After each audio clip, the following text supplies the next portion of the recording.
Hello there. Hello and welcome back to the D-COT disCast. I'm your host Steve and today is February 15th, 2023. I want to give a nice shout out as a happy anniversary to my loving parents. Happy anniversary, you two. Today we are talking about our Tron preview. A Disney Springs store closes today. CosToons at Toontown in Disneyland. A Disney video game release and more. The store at Disney Springs is closing. The UGG store's final day of operation is today, Wednesday, February 15th, 2023. The store is located in the covered section of Town Center. It originally opened with the Disney Springs expansion in 2016. A whole bunch of discasts back, I mentioned the new Disney Dining promo card. The Disney Dining promo card will be available for arrivals between June 25th and September 14th, 2023.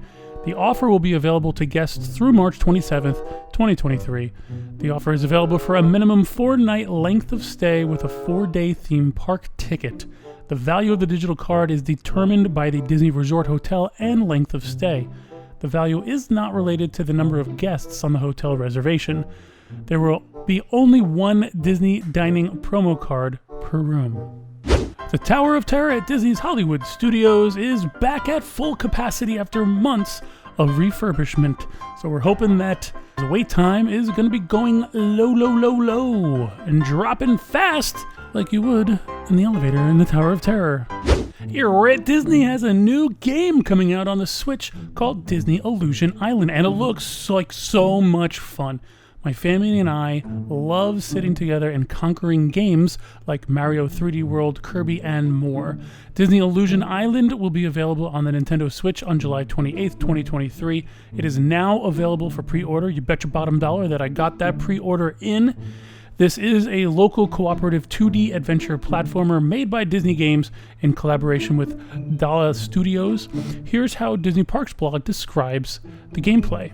Players can fly solo or team up with up to 3 friends as a Fab 4 in local co-op and travel to the beauty yet mysterious island of Manath to retrieve 3 missing magical books that protect the island. Work together as you run, swim, swing, and jump your way through Manath and discover rich biomes and never-before-seen environments. Unique team skills such as rope drop, leapfrog, and a heart health gifting hug go a long way to help players save the island of Manath. A recent merchandise collection celebrates, you guessed it, well, maybe you didn't guess it, I don't know, but Oswald the Lucky Rabbit. He's the first cartoon mascot created by Walt Disney. The entire collection is pretty cool. In the collection, you can find an Oswald long-sleeve t-shirt for adults for $44.99. For some classic Oswald art, check out the Oswald the Lucky Rabbit Rival Romeo's tote bag. The design comes from a short wall created in 1928. As a mug collector, and I'm a big mug collector as you know, there is an Oswald the Lucky Rabbit Walt Disney Studios mug. Oswald is bursting from the center of the Walt Disney Studios logo on the front with a matching design on the back. This mug is available for $19.99. And get this, there are Oswald ears. That's right.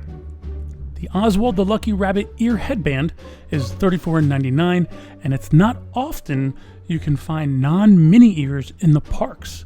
So, the question is begged to be asked, are you going to get any Oswald merch?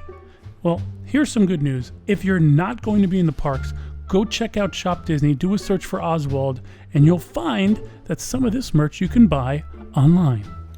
Over on the West Coast, the finale of World of Color 1 at Disney California Adventure has been updated because guests weren't sure when exactly the show ended. So, what does that mean? Okay, well, the new ending has been tightened up to lessen the confusion. So what was the confusion? Well, the original ending confused guests. There was a long pause after the line, "No matter who you are or where you're from, you have the power to make a difference. It just takes one." And because of that pause, many thought it ended there and would start clapping and applauding and then leave. So the pause has been significantly shortened before Walt Disney appears again saying, "I just want to leave you with this thought. It's just been a sort of dress rehearsal. We're just getting started." I think that's funny. So the guests thought that the show was over when in fact it was a dramatic pause, but the dramatic pause was a little bit too long. I will be putting the updated version of the show in the jukebox this week, so be on the lookout for that announcement. Disneyland Resort has confirmed that due to issues with construction related to recent winter storms, the reopening of Mickey's Toontown has been pushed back by nearly 2 weeks. Quote, due to heavy winter storms that impacted our construction momentum, we are adjusting the reopening date of Mickey's Toontown to March 19th, end quote. Disneyland told the Orange County Register, quote, we can't wait for our guests to visit and experience the reimagined land, end quote. Speaking of Toontown, Disney has announced CosToons. Get it? Costumes. CosToons. Toontown. Okay, anyway. These are the costumes that the cast members wear in this part of the Disneyland park. The mix and match costumes feature breathable fabrics, inclusive sizing, and optional accessories that allow cast members to showcase their personalities. Quote, everyone has different preferences in what they wear and what makes them feel confident, end quote, said Tyler Gerdner, an entertainment character host who had the opportunity to be involved in the costume development. Quote, having different pieces for different body types and different personalities is a really cool step forward, end quote. Go online, look at the Disney Parks blog. They have pictures of these costumes. They're really colorful, very whimsical, and I really like them. So good job with your costumes.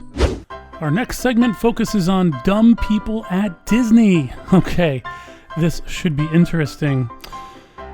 We all love clout chasers, right? Clout chasers are the people that go to Disney and they go out of their way to do something that's not normal, and just for the mere fact of getting views and likes on social media. So clout chasers are the best ones to watch on social media, especially TikTok. Hear this one. First up, a woman rode the Incredicoaster eating a bread bowl. I'm serious. Food isn't allowed on rides, but this guest managed to sneak it on.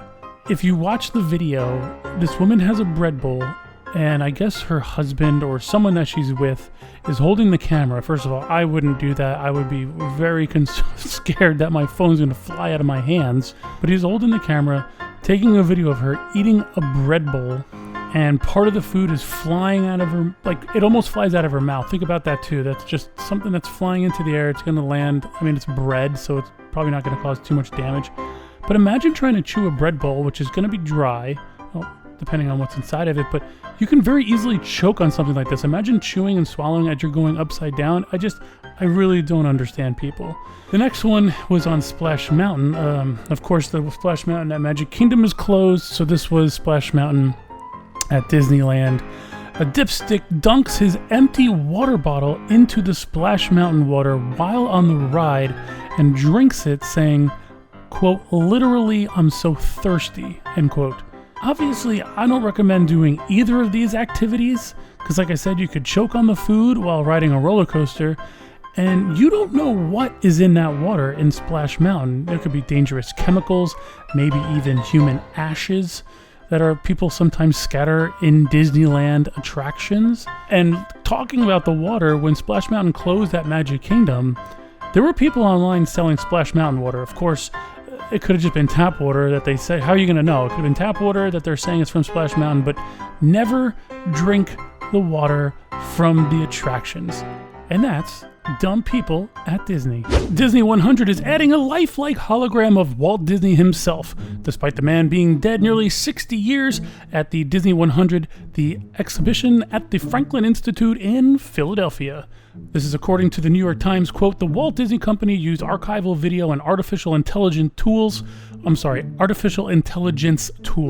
to create a lifelike hologram of its founder, a full-size digital avatar that speaks in Walt's voice and appears as part of interactive exhibitions of Disney artwork, props, and costumes that will tour the globe until at least 2028, end quote. The hologram will be located at the exhibit's entrance. Rumor has it that the AI that powers this hologram will become sentient and badmouth Disney's leadership. Walt will no longer be, quote, rolling in his grave.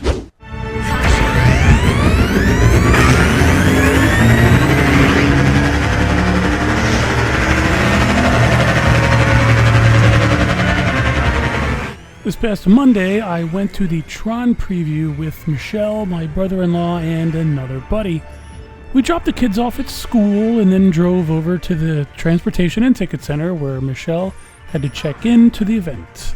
We received white Tron wristbands and then took the ferry over to Magic Kingdom. There was a special event entrance and all we had to do was show our wristbands to enter.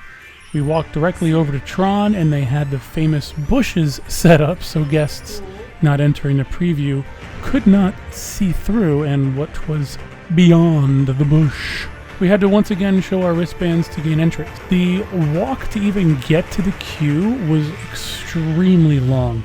It almost seemed ridiculous, but I can see Disney using the space for the extra long queue that is most likely going to happen due to the popularity of the attraction. Majority of this walk was under the canopy, which is cool to see the other riders scream as they get launched. Also, we weren't able to see the colorful canopy that I've seen all over social media and all the videos being posted. It looks really cool and it dances to the queue music. But at some point, I'm sure I'll make my way over to Magic Kingdom at night to check it out. So once we got into the queue, it was only a 15-minute wait. They have lockers where you can put your valuables in and then retrieve them after the ride. There was a brief pre-show where it looks like you're in an elevator, but all it does is some sounds and light flickering, some narration, and then it shows other people getting launched into the grid. Then after that little pre-show, you take the stairs down into the main queue, like the loading area. It's a very high ceiling. Seems like a waste of space to me, but I guess that's what they had to use anyway for the rest of the ride, for the ride building. But now onto the actual ride itself. The vehicles are comfortable. I'm 6'1", a little chunky, and I didn't have any problems. But I heard once you start getting into the 6'4", 6'5", and above, there might be some discomfort. The handlebars are very aggressive when it comes to the sharpness of it. I felt like, or like the texture, I felt like I was gripping diamonds. Completely unnecessary, because it's not like I'm slipping off of the ride if I let go of the handlebars. There's also two sets of the handlebars, one for taller riders and one for shorter riders. So if you're taller, you are going to grab the handlebars that are furthest away from you, and if you're shorter, the ones that are closer to you. So now it was time for takeoff. This was a really great feeling. It's similar to Rock and Roller Coaster, but you're riding a bike. It's a completely different experience, but it was all downhill from there. All right, I'm sorry to say that, because after you launch, you head up into the canopy where onlookers can enjoy looking at your face as you scream in excitement. And after twisting and turning around in the canopy, you enter the building and it turns into a dark ride, very similar to Rock and Roller Coaster or Space Mountain. Inside, you're racing against Team Orange, which is the computer, I think, or something. And by the way, you're Team Blue going against Team Orange. You win, of course, and then are brought to a slow stop, and you go around a corner, and then you exit the ride vehicle. The ride length is roughly 40 seconds long, so be prepared for a very short ride experience.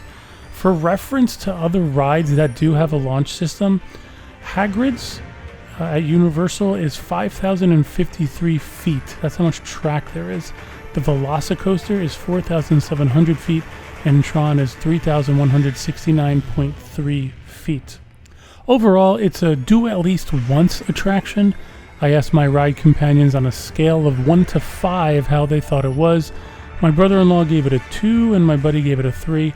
I ranked it a 3, so that gives it an overall score of 2.6. Not too good. I also compared this ride to Hagrid's over at Universal, because Hagrid's blows this out of the water.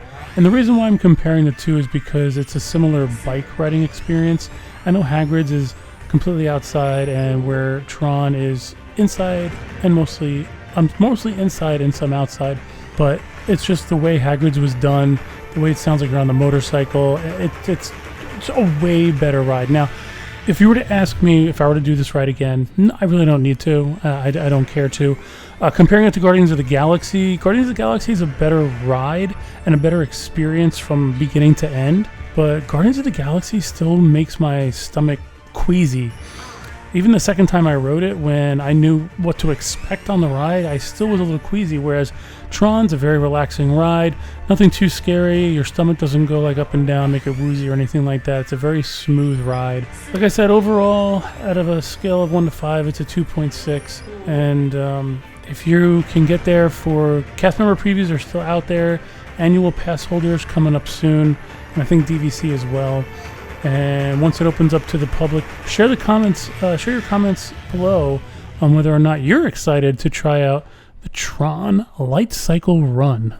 Well, that's it for today's D-COT disCast. Thanks for listening and thanks for joining us. We look forward to chatting with you more in a couple days. Thank you!